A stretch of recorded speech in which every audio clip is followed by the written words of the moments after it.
Hello all, എല്ലാവർക്കും ഐ+ന്റെ പുതിയൊരു ക്ലാസ്സിലേക്ക് സ്വാഗതം.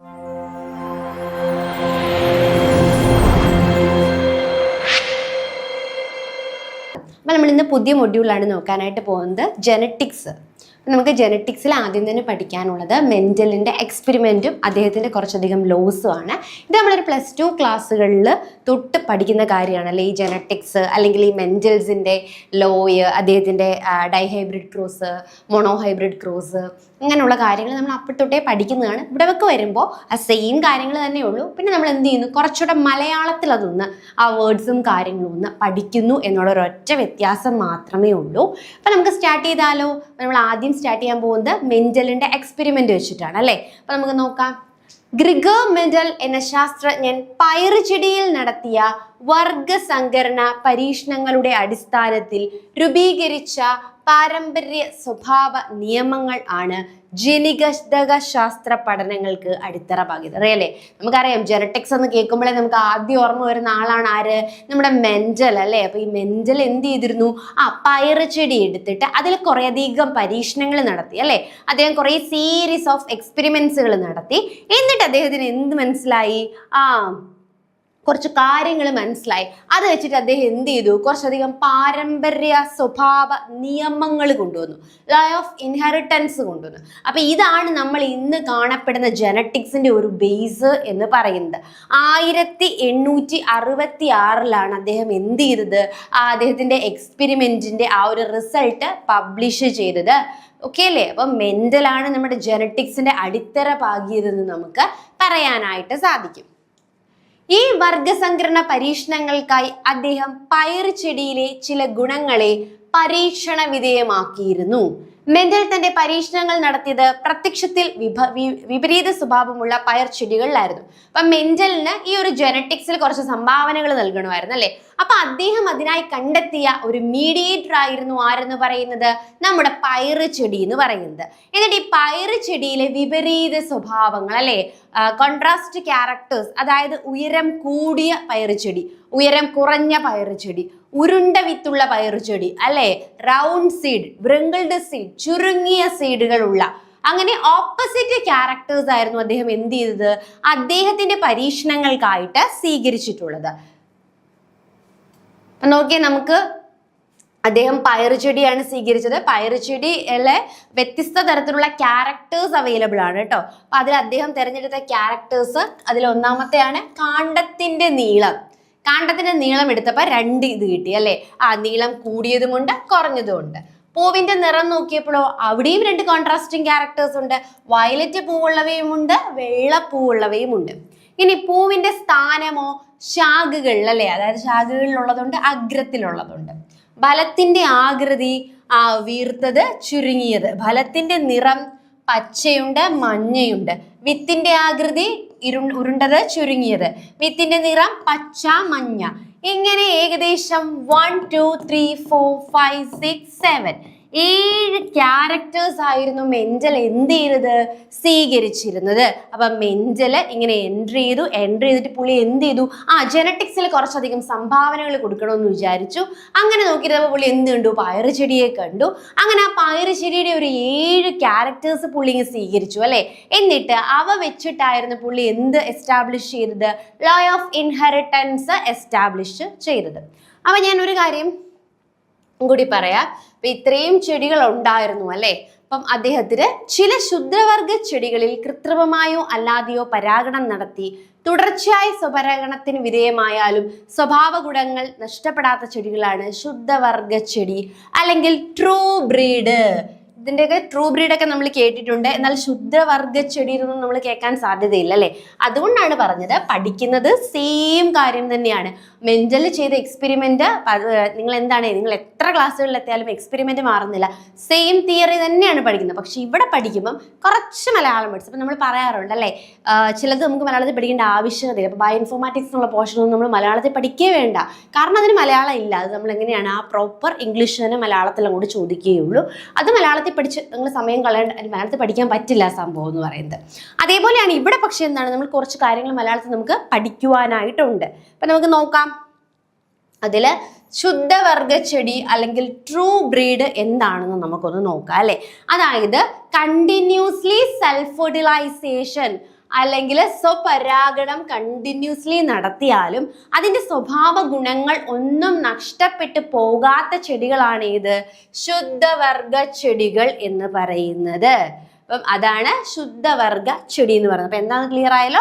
എത്ര തവണ സെൽഫ് ഫെർട്ടിലൈസേഷൻ അല്ലെങ്കിൽ സ്വപരാഗണം നടത്തിയാലും അതിലെ ഗുണങ്ങൾ ഒന്നും തന്നെ എന്ത് ചെയ്യുന്നില്ല, നഷ്ടപ്പെട്ട് പോകുന്നില്ല.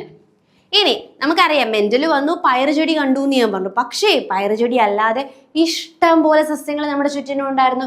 വൈ മെന്റൽ ചൂസ് പയറുചെടി അല്ലേ? എന്തുകൊണ്ടാണ് മെന്റൽ പയറുചെടി തന്നെ ചൂസ് ചെയ്തതെന്ന് ചോദിച്ചാൽ, പയറുചെടി എളുപ്പത്തിൽ വളർത്താനും പരിപാലിക്കാനും കഴിയും അല്ലെ.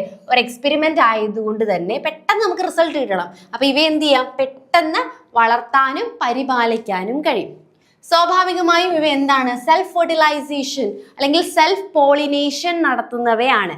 പക്ഷേ ഇവയ്ക്ക് എന്തും പറ്റും, ക്രോസ് പോളിനേഷൻ, പരപരാഗണം, ക്രോസ് പോളിനേഷൻ. അപ്പൊ ക്രോസ് പോളിനേഷനും ഉണ്ട്, സെൽഫ് പോളിനേഷനും ഉണ്ട് അല്ലെ. രണ്ടും നടത്താൻ കഴിയുന്നവയാണ് പയറുചെടി. അപ്പൊ ഈസി ആയിട്ട് ഇവയെ എളുപ്പത്തിൽ തന്നെ വളർത്താനും പരിപാലിക്കാനും കഴിയും.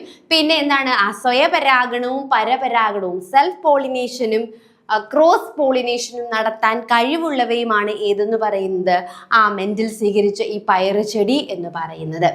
ഇതൊരു വാർഷിക സസ്യമായതിനാൽ കുറഞ്ഞ സമയത്തിനുള്ളിൽ നിരവധി തലമുറകളെ പഠിക്കാൻ കഴിയും അല്ലേ. ഇതൊരു വാർഷിക സസ്യമാണ് അല്ലേ. അപ്പൊ അതുകൊണ്ട് തന്നെ പെട്ടെന്ന് അതിന്റെ ലൈഫ് സൈക്കിൾ ചെറുതാ. അപ്പൊ കുറഞ്ഞ സമയത്തിനുള്ളിൽ തന്നെ നമുക്ക് എന്ത് ചെയ്യാൻ പറ്റും, ധാരാളം അതിന്റെ തലമുറകളെ പഠിക്കുവാനായിട്ട് സാധിക്കും. പിന്നെ ഇതിന് നിരവധി വൈരുദ്ധ്യമുള്ള കഥാപാത്രം മീൻസ് ക്യാരക്ടർ എന്നാണ് ഉദ്ദേശിച്ചിരിക്കുന്നത് കേട്ടോ. ഡിഫറെന്റ് ആയിട്ടുള്ള ക്യാരക്ടേഴ്സ് ഉണ്ടല്ലേ. നമ്മളിപ്പോ ടേബിളിൽ കണ്ടതല്ലേ ഉള്ളൂ, ധാരാളം 7ഓളം ക്യാരക്ടേഴ്സ് അല്ലെങ്കിൽ 7ഓളം എന്തുണ്ട്, വ്യത്യസ്തമായിട്ടുള്ള ക്യാരക്ടേഴ്സ് ഇവയ്ക്കുണ്ട്. അപ്പൊ ഈ കാരണങ്ങൾക്കൊക്കെ കൊണ്ടാണ് നമ്മുടെ മെന്റൽ എന്ത് ചെയ്തത്, വേറെ ഒരു ചെടിയും സ്വീകരിക്കാതെ എന്തിനെ തന്നെ സ്വീകരിച്ചത്, പയറ് ചെടീനെ തന്നെ സ്വീകരിച്ചത്. സോ ഒന്നുകൂടി കേട്ടെ, എന്തുകൊണ്ടായിരുന്നു പയറുചെടി തന്നെ മെന്റൽ സ്വീകരിച്ചതെന്ന് ചോദിച്ചാൽ, പയറുചെടി എളുപ്പത്തിൽ നമുക്ക് വളർത്താനും അതുപോലെ തന്നെ അതിനെ ഈസി ആയിട്ട് എന്ത് ചെയ്യാനും പറ്റും, പരിപാലിക്കാനും കഴിയും. അവ സ്വാഭാവികമായും സ്വയപരാഗണം നടത്തുന്നു. അതായത് സെൽഫ് പോളിനേഷൻ ഉണ്ട്, കൂടാതെ നമുക്ക് എന്ത് ചെയ്യാൻ പറ്റും, ക്രോസ് പോളിനേഷനും ചെയ്യാൻ പറ്റും. പിന്നെ ഇതൊരു വാർഷിക ചെടി ആയതുകൊണ്ട് തന്നെ പെട്ടെന്ന് തന്നെ എന്ത് ചെയ്യാം, ഒരു ലൈഫ് സ്പാൻ ചെറുതാണ്. അപ്പൊ പെട്ടെന്ന് തന്നെ നമുക്ക് കുറഞ്ഞ സമയത്തിനുള്ളിൽ അതിന്റെ ഫുൾ ജനറേഷൻസിനെ പറ്റി പഠിക്കുവാനും സാധിക്കും. പിന്നെ നമ്മൾ പറഞ്ഞ ഒരു പോയിന്റ് എന്ന് പറയുന്നത്, ഇതിൽ നിരവധി എന്തുണ്ട്, വെറൈറ്റി ഓഫ് 7ഓളം വെറൈറ്റി ഓഫ് ക്യാരക്ടേഴ്സ് കാണാനായിട്ട് സാധിക്കും. അനന്തരാവകാശ നിയമങ്ങൾ നിർണ്ണയിക്കാൻ മെന്റൽ 2 പ്രധാന പരീക്ഷണങ്ങൾ നടത്തി. ആ പരീക്ഷണങ്ങൾ ഇവയായിരുന്നു. അപ്പം മെന്റൽ ഇത് തെളിയിക്കാൻ വേണ്ടി അല്ലെ, നെക്സ്റ്റ് ജനറേഷൻ അല്ലെങ്കിൽ തുടർച്ച നിയമങ്ങളൊക്കെ തെളിയിക്കാൻ വേണ്ടിയിട്ട് അദ്ദേഹം 2 എന്ത് നടത്തി, ടെസ്റ്റുകൾ അല്ലെങ്കിൽ 2 പരീക്ഷണങ്ങൾ നടത്തി. മോണോ ഹൈബ്രിഡ് ക്രോസ് അല്ലെങ്കിൽ ഡൈ ഹൈബ്രിഡ് ക്രോസ്, ഇങ്ങനെ 2 പരീക്ഷണങ്ങളായിരുന്നു. മോണോ മീൻസ് എന്താണ്, ഒരെണ്ണം അല്ലെ, ഒറ്റ ക്യാരക്ടർ ആയിരുന്നു അവിടെ പുള്ളി ചൂസ് ചെയ്തത്. ഡൈ ഹൈബ്രിഡ് എന്ന് പറയുമ്പോൾ 2 ക്യാരക്ടേഴ്സ് എന്ത് ചെയ്തു, ചൂസ് ചെയ്തു. അപ്പൊ ഇതാണ് എന്തെന്ന് പറയുന്നത്, മോണോ ഹൈബ്രിഡ് ക്രോസും ഡൈ ഹൈബ്രിഡ് ക്രോസും എന്ന് പറയുന്നത്. ക്ലിയർ ആയോ? മോണോ ഹൈബ്രിഡ് ക്രോസും ഡൈ ഹൈബ്രിഡ് ക്രോസും. പരീക്ഷണങ്ങൾക്കിടയിൽ ചില ഘടകങ്ങൾ എല്ലായ്പ്പോഴും സ്ഥിരമായ രീതിയിൽ സന്തതികളിലേക്ക് കൈമാറ്റം ചെയ്യപ്പെടുമെന്ന് മെന്റൽ കണ്ടെത്തി. അപ്പൊ മെന്റൽ എന്ത് ചെയ്തു, പരീക്ഷണങ്ങൾ സ്റ്റാർട്ട് ചെയ്തു. ആദ്യം ഒരൊറ്റ ക്യാരക്ടർ വെച്ചുകൊണ്ടുള്ള പരീക്ഷണമായിരുന്നു, അതിനെ മോണോഹൈബ്രിഡ് ക്രോസ് എന്ന് വിളിക്കുന്നു. പിന്നീട് 2 ക്യാരക്ടറുകൾ ഉപയോഗിച്ചുകൊണ്ടുള്ള പരീക്ഷണമായിരുന്നു, അതിനെ ഡൈഹൈബ്രിഡ് ക്രോസ് എന്ന് വിളിക്കുന്നു.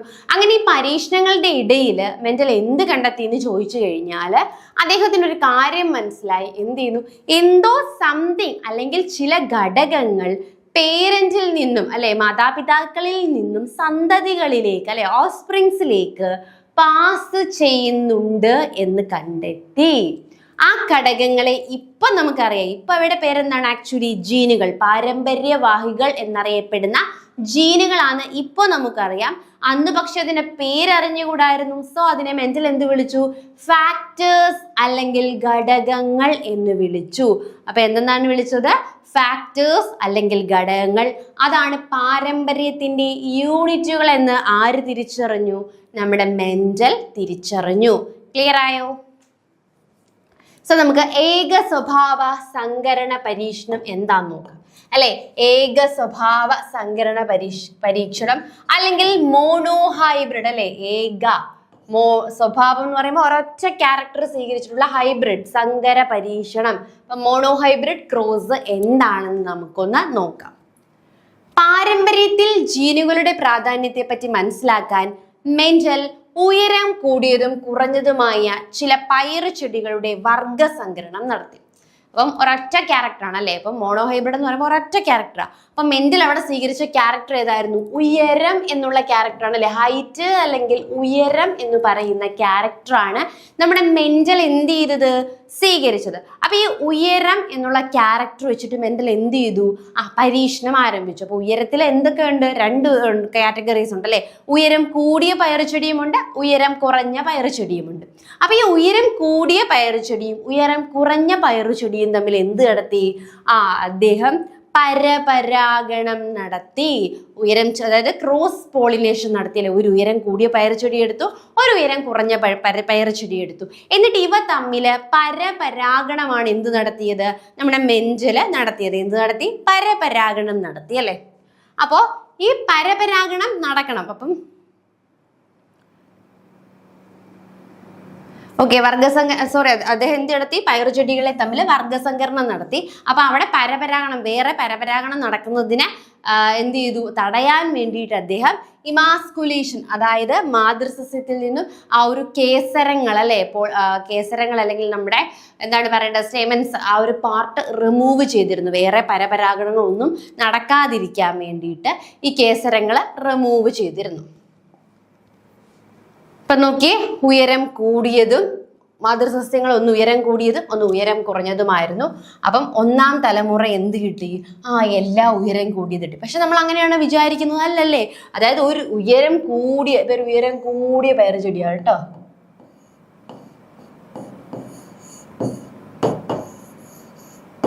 ഇതൊരു ഉയരം കുറഞ്ഞ പയറുചെടി. ഇവരെ തമ്മിൽ ക്രോസ് ചെയ്തപ്പോൾ നമ്മൾ ഏകദേശം ഒരു ഇടയ്ക്കത്തെ ഒരു ഹൈറ്റ്, അല്ലെങ്കിൽ ചിലപ്പോൾ ഒരു ഉയരം കുറഞ്ഞ 2 കുഞ്ഞുങ്ങളെങ്കിലും കിട്ടുമെന്ന് നമ്മൾ പ്രതീക്ഷിച്ചു. പക്ഷെ കിട്ടിയ എല്ലാവരും എന്തായിപ്പോയി? ഉയരം കൂടിയത് തന്നെയായിരുന്നു. അതാണ് മെന്റലിന്റെ 1ാം തലമുറയിലെ ഇത്. അപ്പൊ മെന്റൽ എന്ത് ചെയ്തു? 1ാം തലമുറയെ നമ്മൾ സൂചിപ്പിക്കുന്നത് F1 ആണ്. F1 ജനറേഷനിൽ കിട്ടിയത് എല്ലാം എന്തായിരുന്നു? ഉയരം കൂടിയവയായിരുന്നു. ഇവിടെ പൊക്കക്കൂടുതൽ എന്ന സ്വഭാവം പ്രകടമായി അല്ലേ. അതായത് പൊക്കക്കൂടുതൽ അല്ലെങ്കിൽ ആ ഒരു സ്വഭാവമാണ് എന്ത് ചെയ്തത്? നെക്സ്റ്റ് ജനറേഷനിൽ എക്സ്പ്രസ് ചെയ്തത്. അങ്ങനെയുള്ള ക്യാരക്ടറിനെ നമ്മൾ ഡോമിനന്റ് അല്ലെങ്കിൽ പ്രകടമായ സ്വഭാവം, ഡോമിനന്റ് അല്ലെങ്കിൽ എന്താണത്? പ്രകടമായ സ്വഭാവം. എന്നാൽ പൊക്കക്കുറവ് എന്ത് ചെയ്തില്ല? എക്സ്പ്രസ് ചെയ്തില്ല. അതിനെ നമ്മൾ റെസസീവ് അല്ലെങ്കിൽ ഗുപ്തം, വേർഡ് നോക്കിക്കൊള്ളുക, ഗുപ്തമായ സ്വഭാവം എന്ന് അറിയപ്പെടുന്നു. സോ 1ാം തലമുറ അല്ലെങ്കിൽ F1 ജനറേഷനിൽ ഉയരക്കുറവ് എവിടെ പോയി എന്ന ചോദ്യത്തിന് ആര് ഉത്തരം കണ്ടെത്തണമായിരുന്നു? മെന്റൽ ഉത്തരം കണ്ടെത്തണമായിരുന്നു അല്ലെ. അപ്പൊ നമുക്ക് തന്നെ ഒരു ഡൗട്ട് വന്നു, ഉയരം കൂടിയൊരു ചെടിയും ഉയരം കുറഞ്ഞൊരു ചെടിയും തമ്മിൽ എന്ത് ചെയ്തു? പോളിനേറ്റ് ചെയ്തു. പോളിനേറ്റ് ചെയ്യുന്ന സമയത്ത് കിട്ടുന്ന നെക്സ്റ്റ് ജനറേഷനിൽ എവിടെയെങ്കിലും ഉയരക്കുറവ് എക്സ്പ്രസ് ചെയ്യണം അല്ലെ. പക്ഷെ എന്ത് ചെയ്തില്ല? എക്സ്പ്രസ് ചെയ്തതേയില്ല. എല്ലാം ഉയരക്കൂടുതലായിരുന്നു കിട്ടിയത്. അപ്പൊ അങ്ങനെ എക്സ്പ്രസ് ചെയ്ത ഈ ഉയരക്കൂടുതൽ എന്ന ക്യാരക്ടറാണ് ഡോമിനന്റ് അല്ലെങ്കിൽ പ്രകടമായ സ്വഭാവം. ഇനി എന്ത് ചെയ്തു? പ്രകടമാവാത്ത ആ ഒരു സ്വഭാവത്തിനെയാണ് നമ്മൾ ഗുപ്തം അല്ലെങ്കിൽ റെസസീവ് ക്യാരക്ടർ എന്ന് വിളിക്കുന്നത്. അപ്പൊ അതുകൊണ്ട് തന്നെ ഈ 1ാം തലമുറയിൽ ആ ഒരു റെസസീവ് ക്യാരക്ടർ അല്ലെങ്കിൽ ആ ഒരു പേരന്റിന്, 1 ഓഫ് ദ പേരന്റിന്റെ ക്യാരക്ടർ എന്ത് സംഭവിച്ചു എന്ന് ആർക്കറിയണമായിരുന്നു? നമ്മുടെ മെന്റലിന് അറിയണമായിരുന്നു അല്ലെ, എന്താണ് ആ ഒരു ക്യാരക്ടറിന് സംഭവിച്ചത് എന്ന്. സോ മെന്റൽ എന്ത് ചെയ്തു? സ്വപരാഗണം നടത്തി. അതായത് 1ാം തലമുറയിൽ നമുക്ക് കിട്ടിയത് ആദ്യം എന്ത് ചെയ്തു? ആദ്യം ഉയരം കൂടുതല്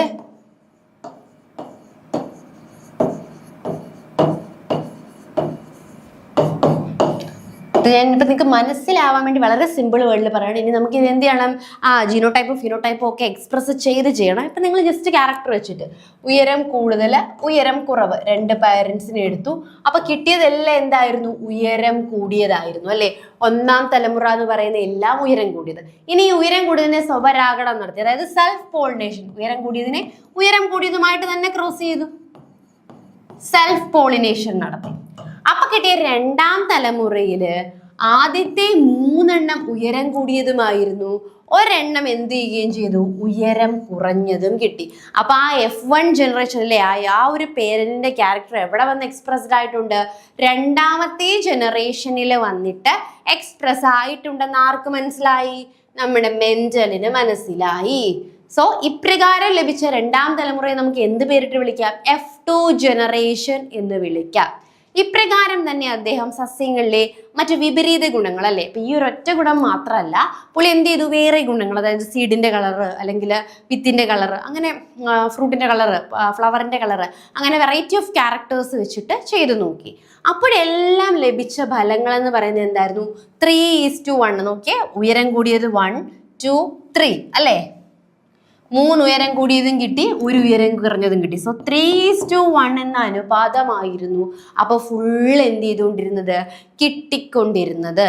അപ്പൊ എന്ത് ചെയ്തു മെന്റല്, അങ്ങനെ അങ്ങ് കിട്ടിക്കൊണ്ടിരുന്നപ്പോ മെന്റൽ ആലോചിച്ചു, എല്ലാ വേറെ ക്യാരക്ടേഴ്സ് എടുത്തപ്പോഴും ഈ ഒരു അനുപാതം തന്നെയാണ് കിട്ടിയത്. നോക്കിയേ, നമ്മളിപ്പം പറഞ്ഞ കാര്യങ്ങളാണ്. ആദ്യത്തെ മാതൃപിത സസ്യങ്ങളാണ് അല്ലെ, ഒരു ഉയരം കൂടിയ പയറുചെടിയും ഒരു ഉയരം കുറഞ്ഞ പയറുചെടിയും കൂടി മെന്റൽ എടുത്തു.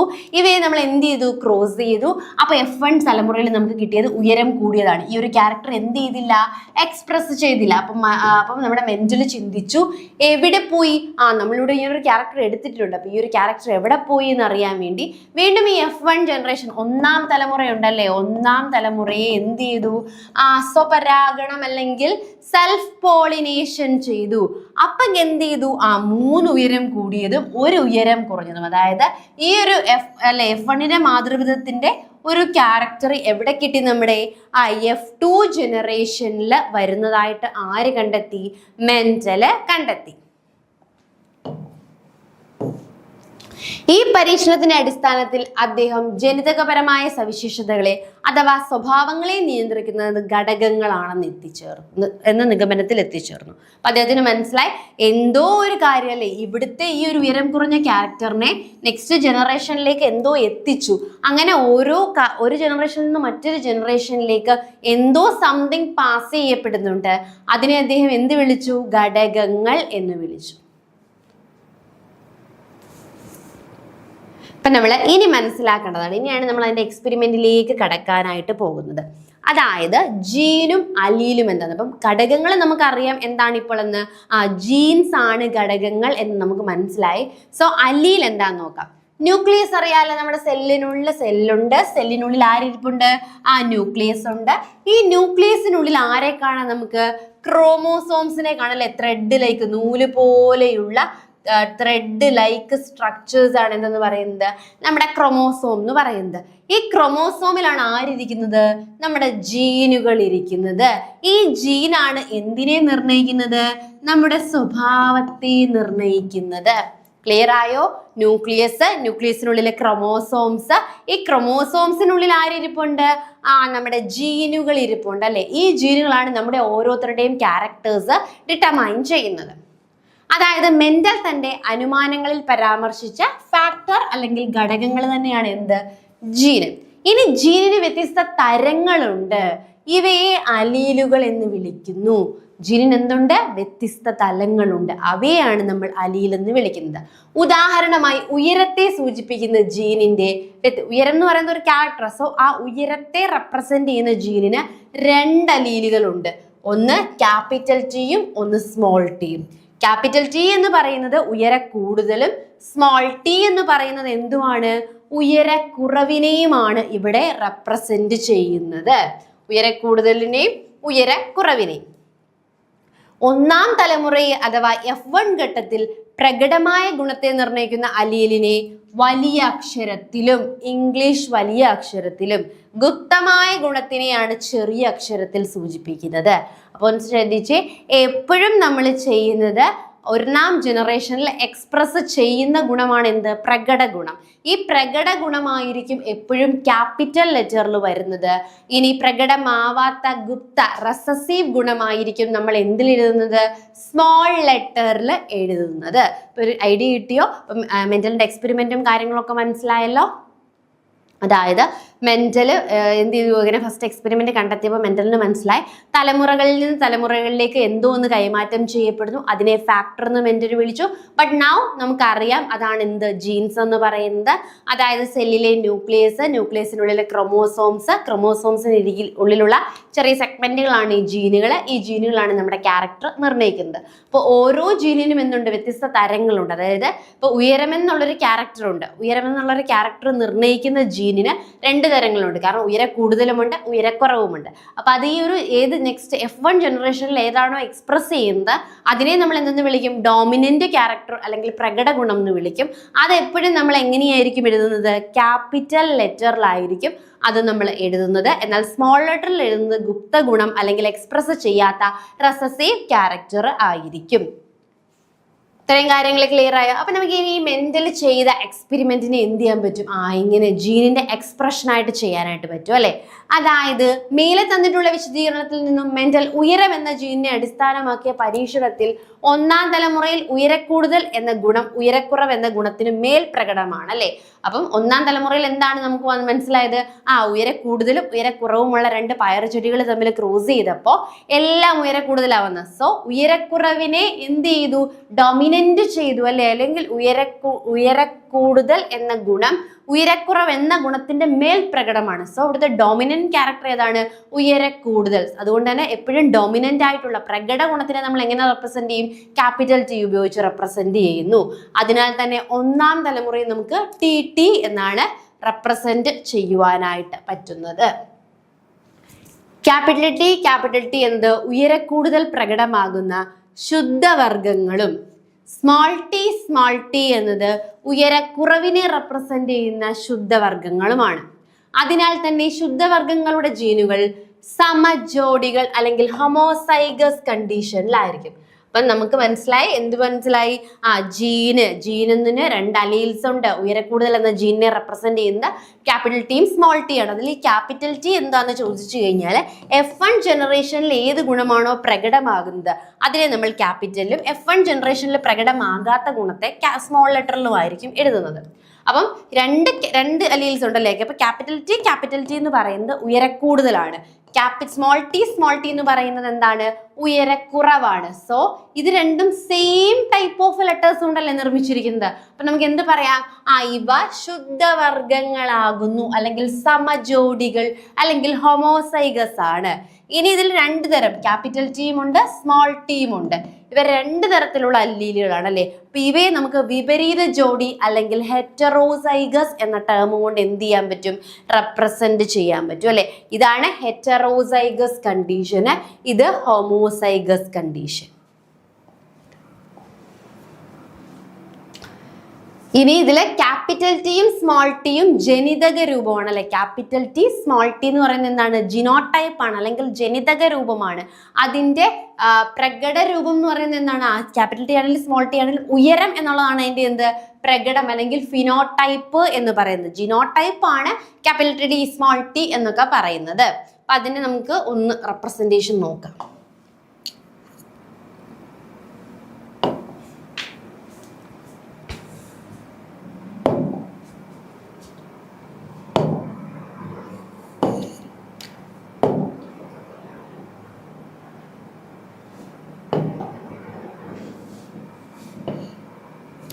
ഓക്കെ,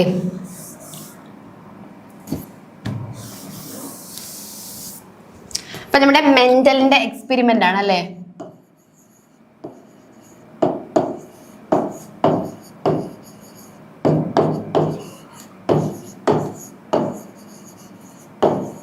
അതായത് നമ്മൾ ആദ്യം പഠിക്കുന്നത് മോണോഹൈബ്രിഡ് ആണ്.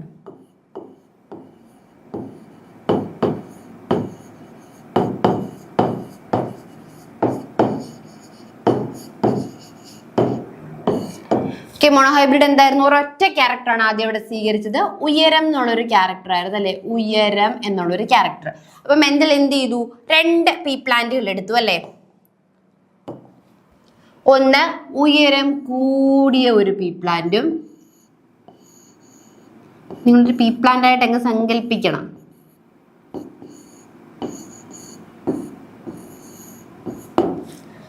ഇൻറ്റു എന്ത് ചെയ്തു? ഉയരം കുറഞ്ഞ ഒരു പീ പ്ലാന്റ് അല്ലേ.